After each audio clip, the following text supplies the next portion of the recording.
কবিতাৰ শিৰোনাম পিতা। কবি পাৰিজাত ৰত্ন নলিনীবালা দেৱী। হেৰা প্ৰভাতৰ কৰুণ কিৰণ, ক'ত পালা এনে উজ্জ্বল বৰণ?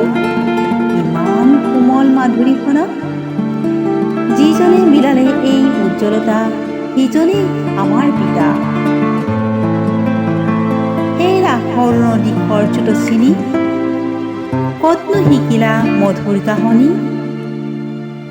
অসীম অনন্ত মাধুৰী ফণা, যিজনে শিকালে এই মধুৰ গান, সিজন আমাৰ পিতা।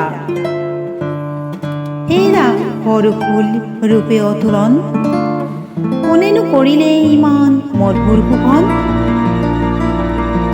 তোমাৰ কোমল মধুৰ আভা, যিজনে বিলালে এই শোভা ৰাখি, সিজন আমাৰ পিতা। আমাৰ যে পিতা চিৰস্নেহময়, চৰণত কৌটিবাৰ প্ৰণামিছো মই।